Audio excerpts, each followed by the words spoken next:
Hello everyone, কেমন আছো সবাই? আশা করি সবাই ভালো আছো আর আমিও বেশ ভালো আছি। তো তোমাদের সঙ্গে আবারও একটা নতুন ভিডিও নিয়ে চলে আসলাম। তো দিনটি ছিল 25শে বৈশাখ। সেদিন ছিল আমাদের আমার জ্যাঠা শ্বশুরের বাড়িতে ওদের গৃহপ্রবেশ, আমার জায়ের বাড়িতে যে যাইকে তোমরা সবসময় দেখো আমার সঙ্গে। ওদের বাড়িতে ছিল নতুন ঘরের উদ্বোধন। তো তারই একটু ছোট্ট ব্লগ তোমাদের সঙ্গে শেয়ার করবো। তো যেটুকুই পেরেছি ওইটুকুই তোমাদের সঙ্গে শেয়ার করব। তো চলো দেখো, আমি কিন্তু দুপুরবেলায় রেডি হয়ে গেলাম। আর এদিকে কিন্তু পুস্কুটও আমাদের বাড়িতে এসে গেছে, ছোটো বাবুটাকে দিদি দিয়ে গেল। তো আমি রেডি হয়ে ওকে এখন নিয়ে যাব, ওদের বাড়িতেই আজকে পুজো আছে। তো এদিকে এসে গেলাম, এসে দেখি এদিকে পুজো শুরু হয়ে গেছে অলরেডি। এই ঘরে আজকে উদ্বোধন করা হবে, এই ঘরে ওরা প্রবেশ করবে। তো এখনও অনেক কাজ ঘরে বাকি আছে, অর্ধেক হয়েছে আর অর্ধেক। তো যাই হোক, তারপর দেখো এখানে কিন্তু পুজো শুরু হয়ে গেছে।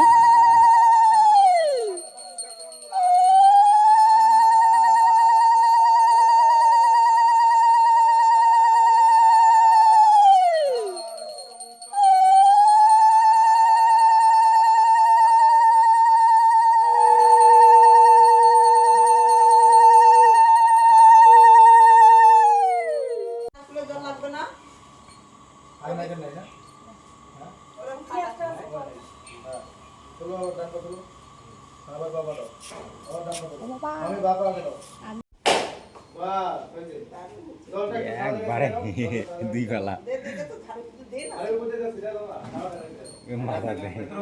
পবিত্র বা সর্বাবস্থানং গতো বিবা জশ্বরে পুণ্যকাক্ষং সবজ্জ অভ্যন্তরং শুচি গঙ্গানারেণে শ্রীহরি নমো বিষ্ণুজি নমো বিষ্ণুজি ওম নমো শ্রী বিষ্ণুজি। দান করে রাখো ফুলটা। আছে যে আসনটা বসো, ওই আসনটা আমাকে ধরো। সর্বপ্রথম পুষ্প অর্পিতম বায়ুং বিঘ্ননাশনম পার্বতী প্রিয় পুত্রায় সিদ্ধিদাতা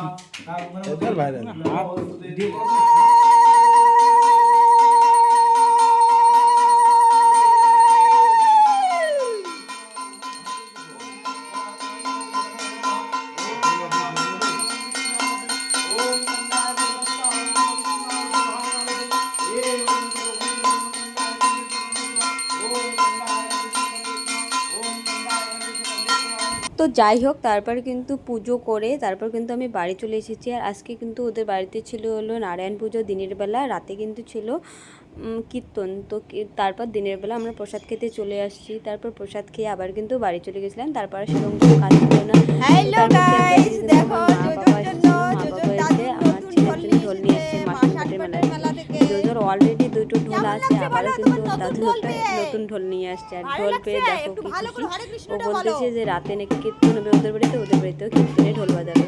তো দেখো ঢোল পেয়ে কত খুশি।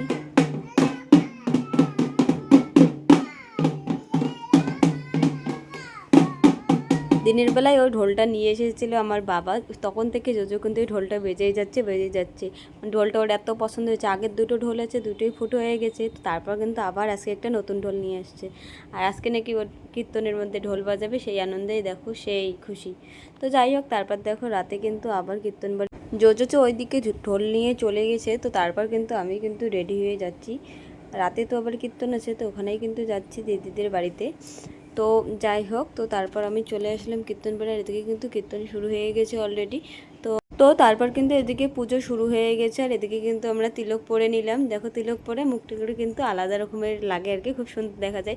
তো যাই হোক, তারপর এদিকে কীর্তন শুরু হয়ে গেছে। আমরা কীর্তনের মধ্যে একটু বসে পড়লাম।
ভিডিওটা তোমাদের কেমন লাগলো অবশ্যই কিন্তু কমেন্টে জানিও, আর ভালো লাগলে লাইক কমেন্ট করে দিও। তো সবাইকে টাটা, বাই বাই।